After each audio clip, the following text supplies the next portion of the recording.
When your assignment becomes critical, that's when you will need more angelic support.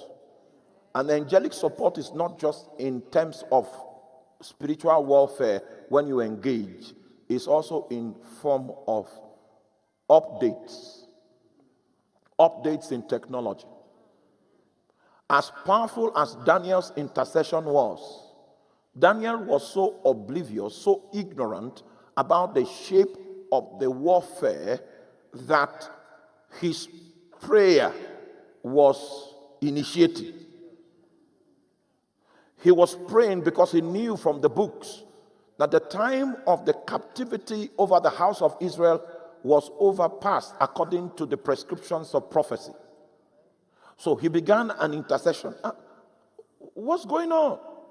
We have not seen the deliverance that you spoke about. And he did not know that his intercession triggered a ripple effect in the realm of the spirit. He thought he was just doing morning devotion. But a very powerful warfare, including angelic princes, had ensued. So much so that Gabriel intelligence was kept in custody. So the prayer point that he began to pray was already answered, but he was still praying the same prayer point even when the tenor and the tempo of the spiritual warfare in the realm of the spirit had changed. The angelic forces were not receiving adequate support from his efforts because he was totally ignorant of what was going on, even though he was sincere. You can be sincerely wrong, and in order to make impact in the realm of the spirit, you must have the enablement of spiritual precision. Precision is the name of the game. The prophets in our time will need to be more precise. The pastors in our time will need to be more precise.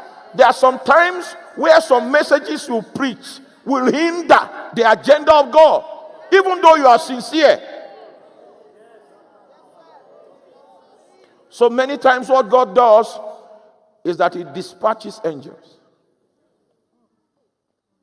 So, and when Michael entered into the warfare, he broke the prison house, allowed Gabriel to go back to Daniel and give him intelligence while he holds the ground. And the moment he does that, he should come and join him in the battle. So, before this time, Angel Gabriel used to visit Daniel in dreams. You wait for Daniel to sleep, and then he'll come and say, Daniel, this is a prayer point for tomorrow. And Daniel will wake up and think it's a dream, but the utterance will be locked in his thoughts.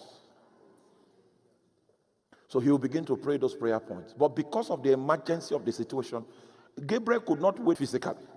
Whenever an angel appears physically to you, there's an emergency. The meaning of that means there is an emergency. Because 90% of your angelic encounters will come when you are unconscious to the natural realm, and they pass through the tube of your subconsciousness to plant seeds of life in your mind. Are you with me? So anytime you collide with an angelic personality and you are given, that's what we call a revelation. It means a realm became visible to your natural eyes. So I've seen Jesus like that. I've seen Jesus like that twice. All right? But in terms of seeing him in the spirit, that's very frequent. But seeing him like that is like twice. One was in Dubai, one was in my house. But seeing him in the spirit, like if we start moving, there's a 35% chance that I will see him. If we start praying now, there's a 35% chance that, yes, that I will see him. It doesn't happen every time, but there is a 35% likelihood that I will see him in the spirit. So that one happens quite regularly. But for you to have a revelation where a spirit being decides to come into your realm, it's a risk. It must be very important. And you must run with the importance of that encounter much more than bringing it to the pulpit to say, you know, I had something with God. Something happened. The Lord appeared. No, if you are still with me, say amen. Paul said that concerning the encounters he has had, he doesn't need to boast about them because it came to him, but because he was part of a body of men that were sold out to God, and God could trust with his encounters so that he could move his kingdom forward in the earth. So these encounters are more God-oriented, God-ordained, God-designed than occasioned by your own spirituality. So Paul did not boast because he had encounters. But every believer has an allocation for encounters. As we begin to grow in God and your role becomes more significant, you will need more education, you will need more intelligence. And so part of the duties of the watchman is to take note of what the angelic servants drop in your space in terms of upgrading your intelligence to be more effective in the cosmic warfare that ensues anytime we are laboring to extend the frontiers of the kingdom of Christ. Number 3, a watchman must also know what Satan is doing. And in order for us to always know what God is doing, always know what the angels are doing, always know what Satan is doing, there are 2 things that a watchman must do as a part of his life. And that is what is written in the book of Habakkuk. I will stand upon my watch. Please help me tell your neighbor, you need to stand upon your watch. All right, let's do something. Let's do some calculations from the book of Acts. Let me show you some time windows. I need to show you some time windows. Are you with me? I will need the help of the man that manages the screen with my scriptures so that I will not waste too much time. Let me show you some calculations. Give me Acts chapter 2, verse 15. I want to define your watch. Your watch.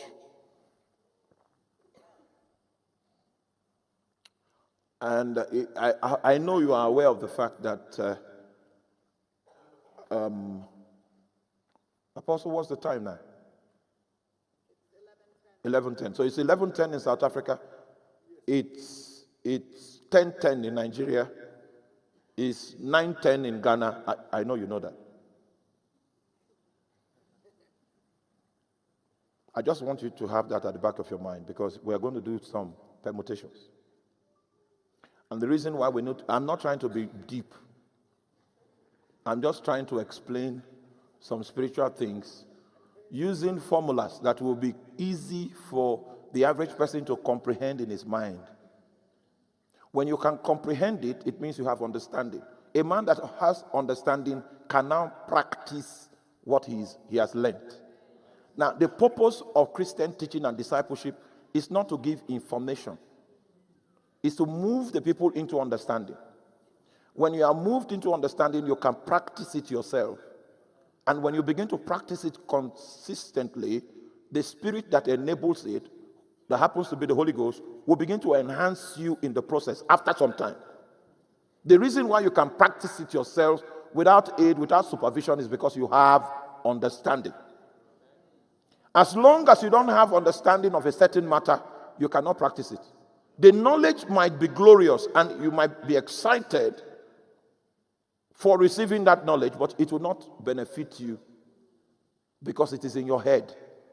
Understanding is born in the heart, and it's only that which is born in the heart that can affect your life. So we need to move from your head to your heart.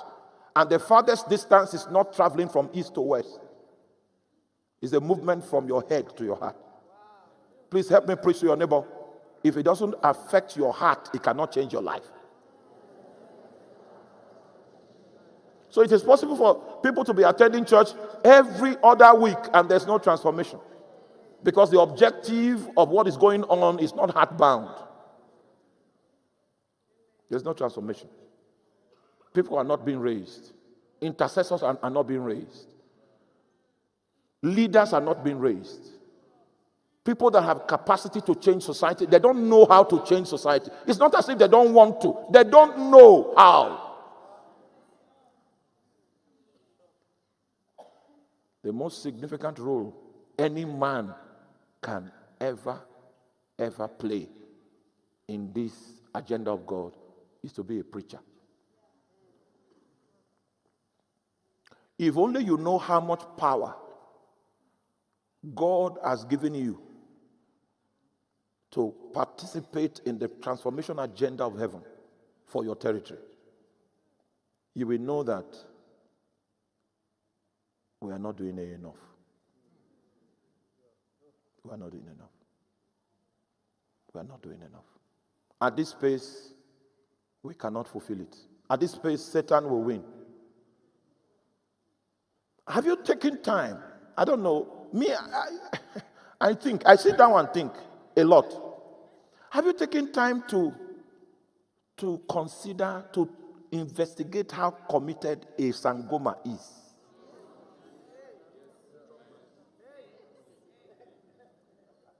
Have you taken time? I have.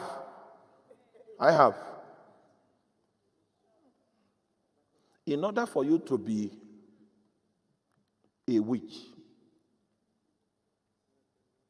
not those ones you see on social media. Not those. Those ones, they like witchcraft, but they are not witches. They like it. Are you there? In order for you to be a witch, they will separate you from your family. In fact, they need to, for you to join, your family must consent, must bless you. That the people that have authority over you need. That's where it starts from. They must take advantage of the authority of the father, mother. It's not something that is done in no. Consent. Just like you need consent to get married. You will need their consent to be a witch. Now, when they secure the consent, they now take these guys to the forest. There may be some influences, some demonic influences that may be on the people before their intention to become witches. So they take them for cleansing. So that if there's a spirit that has a stronghold over this individual, they will put him through a rigor, a cleansing rigor, such that the spirit will lose its ground on that life. They will take the person through a process that will violate all the laws that will make the previous spirit have a hold on the life. And part of that includes that the first 14 sets of rainfall that falls on the ground of your city must meet their naked body in the forest. After that cleansing is done, it means their chambers are open for complete possession. Are you with me? Then we now take them and lock them up in a room and kill chicken and allow it to rot for 3 days. Most of you don't know okra soup. Do you know okra soup? Yes. Oh, you know it? Yes. So they will prepare okra soup with that chicken that has rot for 3 days. They will bring these guys out from the room. They are fasting, dry fasting for 3 days. Then give them food to eat with that meat. If any of them vomit, it means the person doesn't have a calling to be a witch. They will release the person. There's no.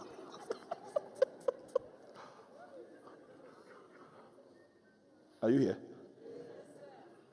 It is after that meal that they begin the initiation to cut the person with 19 strokes of a razor.